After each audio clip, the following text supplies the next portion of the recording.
भगवान कहते हैं प्रकाशम च प्रवृत्तिम, जिसकी महाराज जी ने चर्चा की, च मोहमेव च पांडव, न द्वेष्टि संप्रवृत्तानि न निवृत्तानि कांक्षति।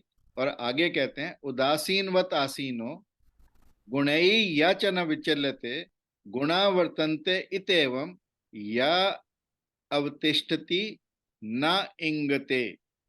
यानी हे अर्जुन, तीन गुणों से गुणातीत मनुष्य, ना तो प्रकाश जैसा महाराज जी ने कहा कि सत्य गुण का जो से उत्पन्न हुआ, ना ही कर्म जो रजोगुण से उत्पन्न होता है, और ना ही मोह जो तमोगुण से उत्पन्न होता है, कि बहुतायत उपलब्धता होने पर इनसे वो लोग घृणा करते हैं, और ना ही इनके अभाव में यदि इनकी कमी हो जाए इन चीजों की तो उनकी लालसा करते हैं।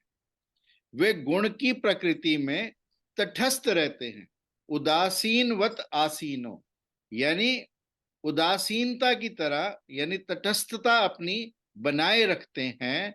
गुणों या न विचार लेते, यानी गुणों की प्रकृति में तटस्थ रहते हैं और उनसे शुद्ध यानी विक्षुब्ध या विचलित नहीं होते हैं। वे ये जानकर कि केवल गुण ही क्रियाशील है, गुणा वर्तन्ते इत्येवं या अवतिष्ठति न इंगते, ऐसा सोचकर बिना विचलित हुए वो आत्मस्थित भाव में रहते हैं या और अकंप रहते हैं। इंगते मतलब अकंप, उनका मन कांपता नहीं है, और वो आत्म भाव में, अपने प्रभु के भाव में वो हमेशा ही लगे रहते हैं।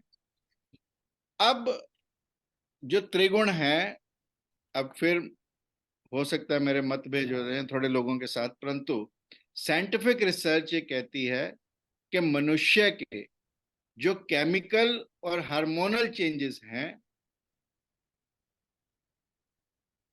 उनको पैदा करके, यानी केमिकल चेंजेस और हार्मोनल चेंजेस करके हम मनुष्य के गुण और धर्म को बदल सकते हैं, यानी उसके आचरण को हम बदल सकते हैं। जैसे कोई क्रोधी है तो उसको हार्मोनल चेंजेस करके उसको सौम्य और शांत किया जा सकता है। जैसे काम वासना को बढ़ाया और घटाया जा सकता है। देयरफॉर हम आचरण या बिहेवियर बदल सकते हैं, परंतु ये बदलाहट जो हो पाएगी, जो साइंस ने अब तक रिसर्च की है, वो केवल और केवल ऊपरी होगी, स्थायी होगी। उसमें आत्मिक उत्थान नहीं होगा, और बल्कि आत्मिक उत्थान की संभावना को भी ये चीजें समाप्त कर देंगी। जैसे मानो क्रोध, ये दो घटनाएं हैं। क्रोध के परमाणु यानी क्रोध के गुण, क्रोध के हार्मोन या क्रोध का रस हमारे अंदर बढ़ा, और इन रसों को हमने चेतना के साथ जोड़ने का तारतम्य या भ्रांति, ये दूसरी बात। दो बातें हैं, एक कि क्रोध के परमाणु हमारे अंदर, और दूसरा इस परमाणु या रस को अपनी चेतना के साथ तारतम्य बिठाना एक भ्रांति के तहत। यानी मान लो कि हमारे हाथ में तलवार है, तलवार छीन लो, हम गर्दन नहीं काट सकते, परंतु जो हमारी भीतर की हिंसा है, जो भीतर की वृत्ति है, यदि वो बनी रहती है तो जैसे ही तलवार हाथ में आएगी हम फिर गर्दन काटेंगे। तलवार हाथ में हो और भीतर हिंसा ना हो, यदि हमारे भीतर हिंसा की वृत्ति ना हो, तब भले ही तलवार हमारे हाथ में हो तब भी हम गर्दन को नहीं काटेंगे। यानी बोथ आर इंपॉर्टेंट। भीतर हट जाए, यदि वृत्ति हट जाए तो हमारा बाहरी और आंतरिक दोनों बदलेंगे, यानी हमारा आचरण भी बदलेगा, हमारी आत्मा दोनों बदलेंगे। और यदि हमने बाहरी बाहरी परिवर्तन किया तो केवल और केवल हमारा आचरण परिवर्तित होगा, हम बाहर से परिवर्तित होंगे, हम भीतर से परिवर्तित नहीं होंगे। अब इंपॉर्टेंट पॉइंट क्या है कि जो साक्षी भाव है जिसकी चर्चा महाराज जी ने की, या जिसका थोड़ा सा हिंट इंदिरा जी ने अपने क्वेश्चन में दिया, वो रासायनिक द्रव्य पर निर्भर नहीं है। साक्षी भाव को तो हमें साधना होगा, और उसी साधना की चर्चा भगवान आगे के श्लोकों में करेंगे। अब मान लो एक बल्ब है। बल्ब क्या है? बल्ब एक अभिव्यक्ति है, लाइट की एक रिप्रेजेंटेशन। आपने बल्ब पे डंडा मारा, बल्ब तोड़ दिया, परंतु बिजली का करंट वहीं का वहीं, और जब भी इस करंट को नया बल्ब मिलेगा वो फिर जल उठेगा।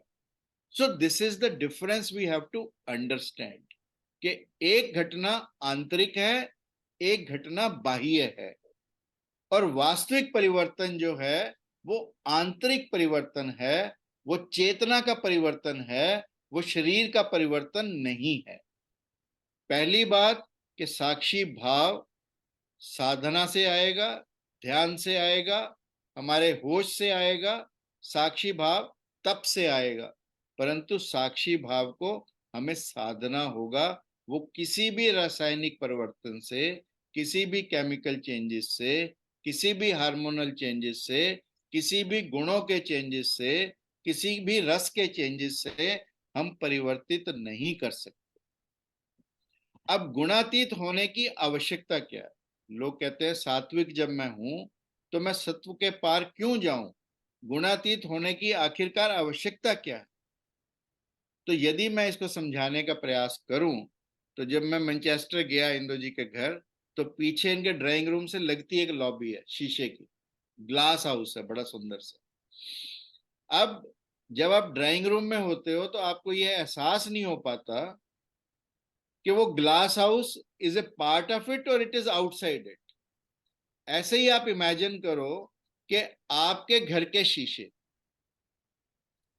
यदि बहुत गंदे हैं तो घर में सूर्य का प्रकाश नहीं आएगा, अंधेरा ही रहेगा। और यदि थोड़े से गंदे हैं तो सूरज निकला, थोड़ी थोड़ी धुंधली आभा, सूरज की किरणें थोड़ी थोड़ी हमारे अंदर आएंगी। परंतु यदि बिल्कुल पारदर्शी है, बिल्कुल एब्सोल्युटली क्रिस्टल क्लीन, तो बाहर सूरज निकलता है, तो जब तक हम पास जाकर छुए नहीं तो हमें भ्रांति होने लगती है। यानी अंदर और बाहर का हम भेद भूल जाते हैं। हमें भ्रांति होने लगती है कि हम बाहर हैं या हम अंदर हैं। और इसीलिए भगवान कहते हैं कि शुद्ध कर्म भी बांध लेगा, और शुद्ध शीशा भी लगा होगा तो वो भ्रांति पैदा करेगा। और उस शुद्ध शीशे को जैसे हमने हटाना है, ऐसे ही हमने अपने सत्व से पार जाना है। सात्विक कर्म भी हमें बांध लेता है शुद्धतम कांच की भांति, जिसकी मैंने चर्चा की कि कितना ही शुद्ध कांच हो पर वो रखेगा हमें अंदर। ऐसे ही जितना भी सत्व हो वह हमें बांध लेगा। और जब हम सत्व के करीब आते हैं, भ्रांतियां भी तभी पैदा होती हैं। भ्रांति, जैसे मैंने कहा, कांच का चैम्बर है, बाहर आने की भ्रांति शुद्धतम कांच में, हमें ये फीलिंग ही नहीं रहती कि हम अंदर हैं या हम बाहर हैं। परंतु कांच का क्या भरोसा कि कांच कब धुंधला हो जाए। After all it has a life, and slowly and steadily it will not remain transparent. Similarly जो हमारा सत्व है वो हमारे अंदर वैराग्य पैदा करता है, अज्ञान पैदा करता है, और कई बार अहंकार भी हमारे अंदर आने लगता है। और इसी अहंकार और अज्ञान को तोड़ने के लिए हमें गुणातीत होना है। और यदि मैं इसका आपको उदाहरण दूं तो रविंद्रनाथ टैगोर जब लिखा करते थे, तो रविंद्रनाथ टैगोर लिखते लिखते यदि कुछ अक्षर गलत हो जाता तो उसको काट के या ओवरराइट करने की बजाय वहां पर एक चित्र सा बना देते थे, ताकि लोगों को ये पता ही ना लगे कि यहां पर गलती हुई है। यानी अंदर का जो अहंकार हाँ। है, जो वो गलती को फील ही नहीं होने देना चाहते, एक्सेप्टेंस नहीं है गलती की। ये चित्र बनाकर वो ये शो करना चाहते हैं कि मैंने कोई गलती नहीं की, लोगों को भ्रांति में रखना चाहते हैं। और ये ऐसे ही है जैसे मान लो पोपट एक करेक्टर है, लेट अस प्रज्यूम, मैं अपनी कहानियों में पोपट हमेशा अपने आर्टिकल्स में उसको एज ए करेक्टर यूज करता हूं। पोपट का बेटा बंदूक ले आया और निशाने लगा रहा है, और निशाने बिल्कुल अच्छे से लगा रहा है पर बुल को मिस कर रहा है। तो उसका फादर उस पर, पोपट जो है वो हंसता है, और वो ये कहता है, अरे हमारे जमाने में तो हम 10 की 10 बुल में मारते थे, तेरे को क्या निशाना लगाना आता है। तो बच्चे तो स्मार्ट है आजकल, उसने कहा पिताजी आप ही लगा लो। अब पिता ने कभी बंदूक चलाई हो, पिता का तो केवल अहंकार बोल रहा था, बंदूक कभी चलाई ही नहीं, तो कैसे चलाए। अब बच्चे ने कह दिया, तो उसे कहता यार ये तो जो मॉडल है ना ये नए आ गए, हमारे जमाने में तो दूसरे तरह के ट्रिगर और दूसरी तरह की लोडिंग होती थी। तू बता इसको लोड कैसे करते हैं, इसका ट्रिगर कहाँ है। पहले उससे सारी उसकी एनाटमी समझ लेता है, और जब समझ लेता है तो फिर गोली चलाता है। कहता सामने नहीं मारूंगा, ऊपर मारूंगा उड़ती चिड़िया को। गोली ऊपर चलाता है, चिड़िया ने कहाँ मरना है। अब बच्चा जैसे ही हंसने को होता है ना, तो ये बाप कहने लगता है चमत्कार हो गया, चमत्कार हो गया। लड़का कहता क्या चमत्कार हो गया, उसने सोचा भी पता नहीं बाप ने कहाँ गोली मार दी जो चमत्कार हो गया। कहता चमत्कार हो गया, चमत्कार हो गया। लड़का फिर पूछता पिताजी क्या हुआ। उसने कहा देख कितना बड़ा चमत्कार हुआ है। उसने कहा चमत्कार तो बताओ क्या हुआ है। कहता देख मरी हुई चिड़िया उड़ रही है। यानी उसका जो अहंकार है, बोल गया। अज्ञान है, उसको मानने को वो राजी नहीं है। क्योंकि जब हम मानने को राजी नहीं होते तो हम एलिबीज ढूंढते हैं, हम बहाने ढूंढते हैं, फिर हम इधर उधर की बातें करते हैं, फिर हम बातें बनाने लगते हैं। परंतु भगवान यहाँ पर कहने का प्रयास कर रहे हैं कि सत्व भी बांधता है, और हमें सत्व से बंधना नहीं है, जैसा महाराज जी ने कहा। और जैसा इंदिरा जी का बहुत ही वैलिड क्वेश्चन था कि सब कुछ विरक्ति नहीं हो, बाकी विरक्ति हो जाए, विरक्त होके हम जो कुछ भी करें वो सब ठीक है। परंतु यहाँ पर जो भगवान कहना चाहते हैं कि सात्विक अनुभव हमें ज्ञान देगा, परंतु ज्ञान से अक्सर हमारा अहंकार जागता है। सात्विक अनुभव वैराग्य देगा, परंतु अक्सर वैराग्य से हमारे अंदर अकड़ पैदा होती है। और आप देखेंगे, आपके वहां पता नहीं भारत में कई तरह के ऐसे सन्यासी हैं जो, जिनकी अकड़ शायद राजाओं से भी, सम्राटों से भी, किंग से भी बड़ी होती है। तो ये जो वैराग्य है ये खतरनाक है, यह विपरीत राग है, ये ट्रू वैराग्य नहीं है। सैकड़ों कथाएं हैं हमारे यहाँ पर जो अहंकार के कारण मुक्त नहीं हुए, ऐसे बहुत ऋषि मुनियों की कथाएं हम उपनिषदों में पढ़ते हैं। परंतु I try to focus on this only. Now with this background let us go to the original one what lords want to say. Arjun की जिज्ञासा जो है वो सबकी जिज्ञासा कि गुणातीत के लक्षण क्या है। अर्जुन पूछता है कृष्ण से, सारिपुत्र ने पूछे थे यही प्रश्न बुद्ध से, और गौतम ने यही प्रश्न पूछे थे महावीर से। जब भी कोई व्यक्ति जागरूक होता है, जब भी कोई व्यक्ति दिव्यता को प्राप्त करता है, जब भी कोई भगवत्ता को प्राप्त करता है, तो उसके शिष्य निरंतर पूछते हैं कि इस भगवत्ता या दिव्यता जिसकी तुम बात करते हो उसके लक्षण क्या है। पहली बात तो लक्षण बाहर के हैं, और बाहर की पहचान हमेशा काम चलाऊ है।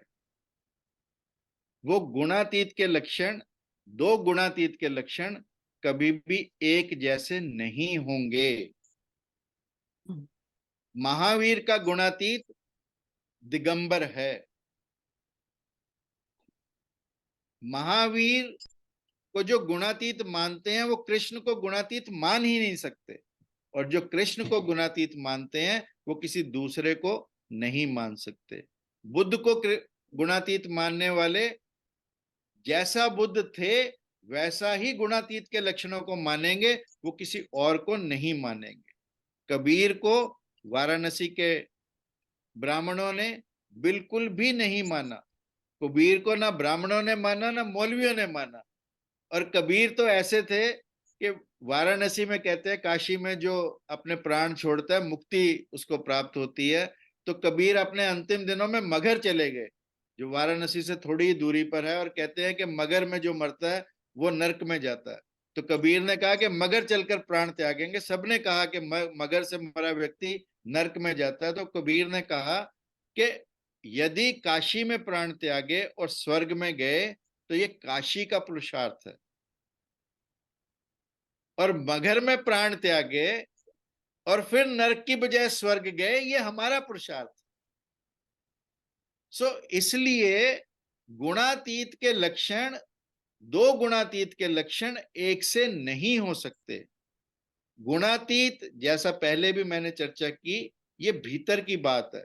बाहर की बातों से हम किसी को गुणातीत नहीं मान सकते। अन्यथा रविदास चमार थे, कबीर जुलाहा थे, सदना कसाई था, किसी ने उन्हें गुणातीत नहीं माना। परंतु गुणातीत भीतर की दशा एक है, बाहर की दशा अलग है। परंतु फिर भी हम पूछना चाहते हैं कि गुणातीत के लक्षण क्या हैं। जो लक्षण बताए जाएंगे वो केवल और केवल काम चलाऊ होंगे। हम गुणातीत भी हम जैसा ही है, कोई उसके सींग तो नहीं निकल आएंगे कि अभी गुणातीत हो गया तो उसके सींग निकल आए, रहेगा तो हमारी तरह ही ना। परंतु गुणातीत का जो एक लक्षण सबने माना, जो चाहे वो जैन हो, चाहे वो क्रिश्चियंस हो, चाहे कुछ भी हो, उन्होंने सबने एक माना, that is the most ordinary. बहुत साधारण जो व्यक्ति अपने जीवन में हो जाता है, जिसे हम कहते हैं सिंपल, सादा, सहज, हम उसी को ही संत कहते हैं। सो वन इंपॉर्टेंट लक्षण इज द मोस्ट ऑर्डिनरी। अब लक्षण तो होते ही वही हैं जिन्हें हम बाहर से पहचान सकें। लक्षण क्या है? लाइक सिम्टम्स, बीमारी के जो हमें बाहर से पता लगते हैं, but science are with in.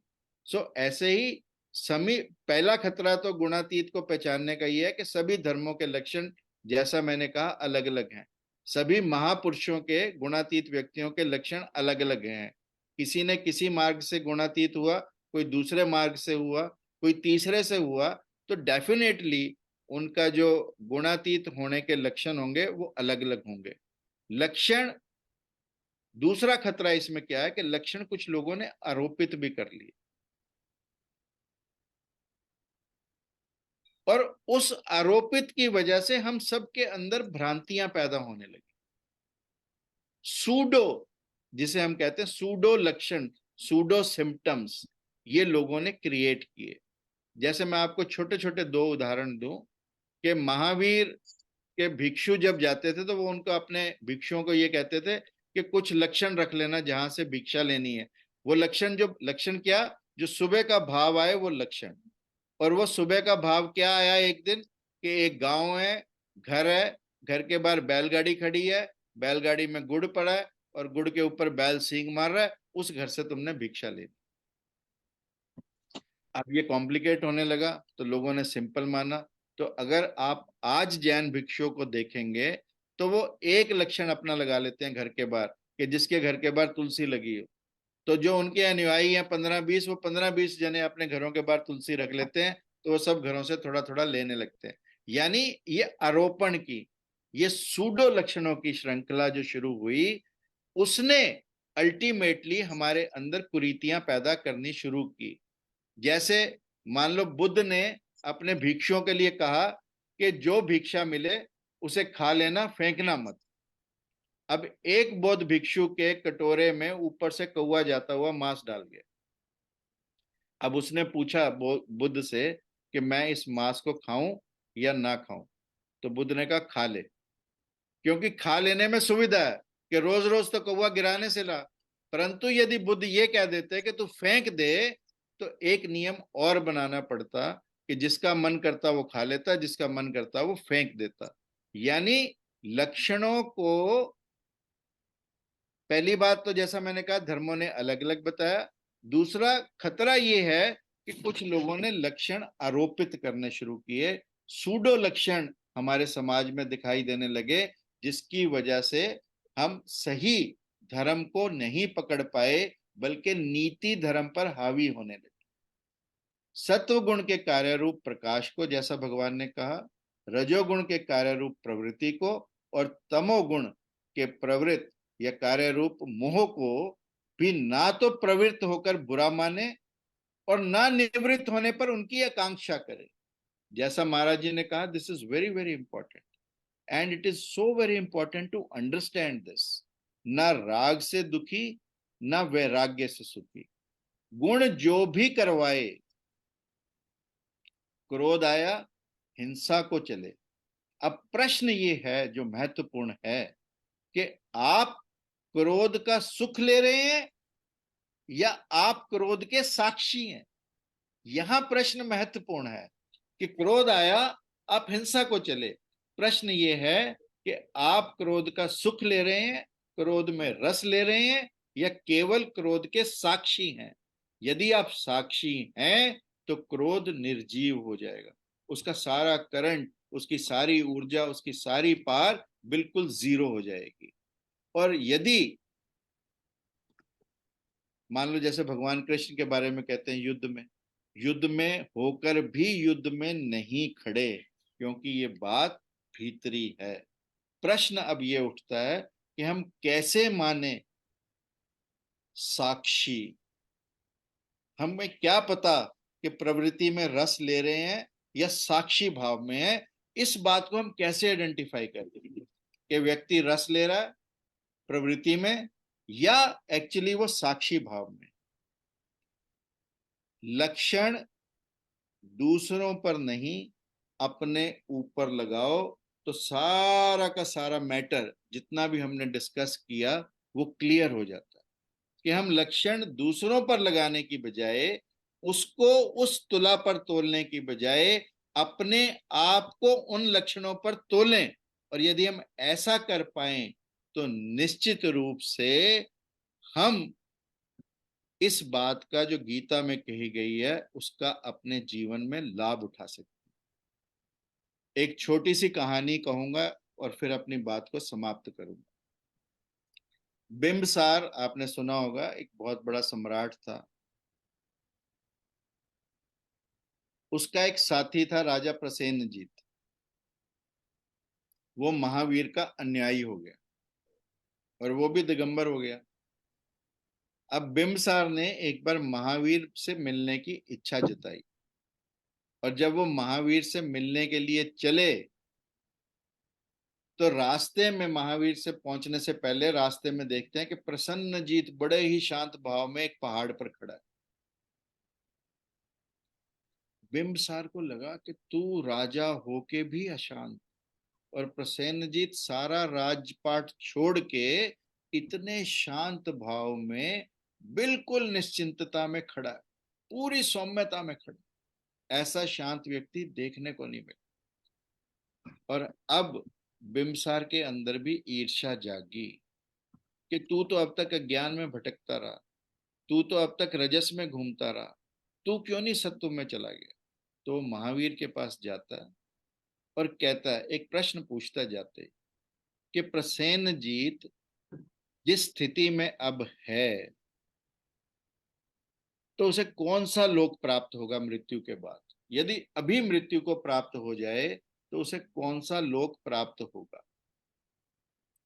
Mahavir ने कहा कि यदि अभी उसकी मृत्यु हो जाए जिस समय तू मेरे से बात कर रहा है, तो जाएगा स्वर्ग में। और यदि जब तू उसके आगे से निकला था तब वो मृत्यु को प्राप्त होता, तो वो जाता नरक में।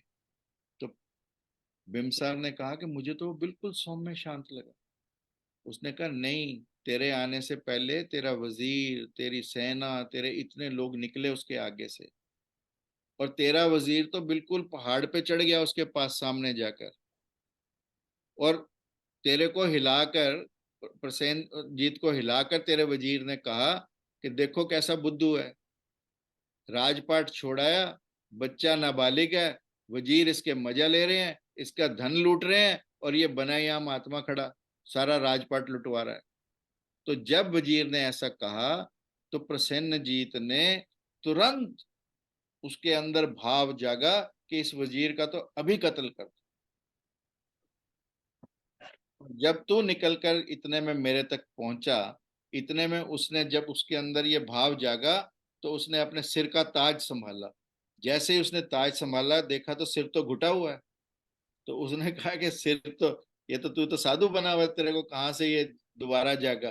फिर उसने कहते तलवार अपनी यहाँ से जैसे ही संभालने लगा कटार, तो उसने देखा तलवार तो है नहीं यहाँ। तो तब उसे लगा कि प्रसन्नजीत तू कितना बड़ा बुद्धू है, सत्व को प्राप्त होकर भी तेरे अंदर की हिंसा, तेरे अंदर का राजा अभी मरा नहीं। यदि वो उस समय जाता जब उसके अंदर गुस्सा आया था, जब ताज संभाला था और कटार निकाली थी, तो जाता नरक में। परंतु अब जब उसने ये रियलाइज किया कि मैं कितना बुद्धू हूं, उसने ये रियलाइज किया कि तू तो साधु का भेष ले चुका है, तू तो साधु बन चुका है, तेरे अंदर का तो सत्व जागृत हो चुका है। जब ये फीलिंग आई तो नेचुरली उस व्यक्ति को उस समय जब वो साक्षी बन गया तो वो स्वर्ग में जाएगा। नीति हमें चुनाव सिखाती है, धर्म हमें अचुनाव सिखाता है। नीति हमें अच्छा बुरा चुनाव सिखाती है, परंतु गीता का ये सूत्र कहता है कि बुरा उठे या भला उठे, चुनाव मत करना। जैसे रास्ते पर लोग चल रहे हैं, तुम किनारे बैठे हो बेंच पर, आनंद ले रहे हो। इंदु जी याद है गोल्ड कोस्ट पर हम बैठे थे, वहां पे बेंचेस पर लोग आ जा रहे थे, सैर कर रहे थे। सो बिल्कुल जी नदी बिल्कुल। बह रही है, तुम किनारे पर बैठे हो, आकाश में बादल छाए हैं, तुम आराम से नीचे बैठे हो, तुम्हारा कोई प्रयोजन नहीं, कोई लेना देना नहीं, अलग थलग बिल्कुल। और जब ये अलगपन का भाव पूरा उतर आए, तभी चलायमान होने से बचा जा सकता है। और जिस दिन हम चलायमान होने से बच जाते हैं, तो भगवान उसी की चर्चा करते हैं, ना इंगते अकंप।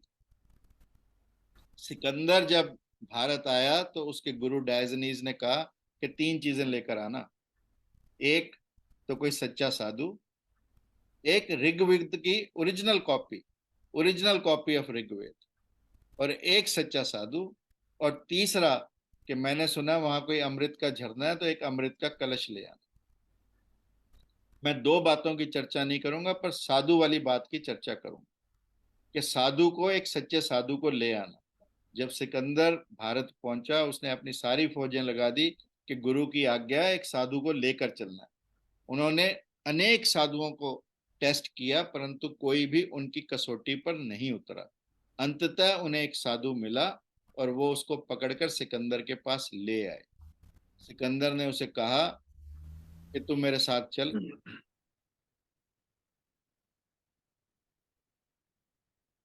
तो साधु ने कहा कि जो तेरे साथ जाएगा वो साधु नहीं। सिकंदर ने कहा जानता तू मैं कौन हूं, मैं तेरी गर्दन काट सकता हूं। उसने कहा जो कटेगा वो साधु नहीं। और ऐसी ही बात है तो तू काट गर्दन, दोनों मजा लेंगे, तू भी लेना आनंद, मैं भी लूंगा आनंद। तो सिकंदर का माथा ठनका भी, ये आदमी पागल है या ये साधु है, क्या है ये। तो उसने कहा कि देख, राजा हूं, प्रमाण मांगू। उसने कहा ठीक है, अगर तू मेरे को लेकर चलना चाहता है तो तू ऐसे कर, एक तराजू मंगा, अपनी सारी धन दौलत डाल दे, ये मेरी कीमत है। और अगर तेरा धन दौलत मेरे वजन से एक्स्ट्रा हुआ, मेरा पलड़ा ऊपर उठ गया, तेरा धन दौलत भारी हो गया, तो मैं तेरे साथ चलूंगा। सिकंदर ने बड़ा तराजू मंगाया, एक में साधु को बिठाया और दूसरे में जितनी धन दौलत जीती थी डालता गया, डालता गया, डालता गया, साधु का पलड़ा ऊपर ही नहीं उठा। और अल्टीमेटली तुला भी टूटी, सिकंदर का अहंकार भी टूटा, और सिकंदर उस साधु के चरणों में गिरा और उस लिखा अपने संस्मरणों में कि अच्छे साधु को ले जाया नहीं जा सकता, जो ले जाया जा सकता है वह साधु नहीं है। यानी जो अकंप है, जिसका साक्षी है, जैसा मंसूर ने सूली पर चढ़ते हुए कहा, जैसा जीसस ने क्रॉस पर कहा, जैसा अनेक ऐसे महापुरुषों ने अपने जीवन में कहीं ना कहीं कहा, वो चाहे जीवन महर्षि दयानंद का हो, चाहे वो कबीर का हो, चाहे वो रैदास का जैसे मैंने कहा, चाहे मीरा का हो, एक स्थिति ऐसी आती है जब ना इंगते, जब अकंप की स्थिति में वो लोग आ जाते हैं, तो दोहरी घटना घटती है कि इधर गुणों से संबंध टूटता है, उधर निर्गुण से जुड़ जाता है। निर्गुण हम हैं, हमारे आसपास ये गुणों का जाल, गुणों का रस, ये हमें घेरे हुए है मकड़ी के जाले की तरह। और जिस दिन हम गुणातीत हो जाते हैं, तो जो हमारा निर्गुण है वो स्वयं से अपीयर हो जाता है, और निर्गुण की स्थिति ही सच्चिदानंद परमात्मा की स्थिति है। Thank you very much for listening me.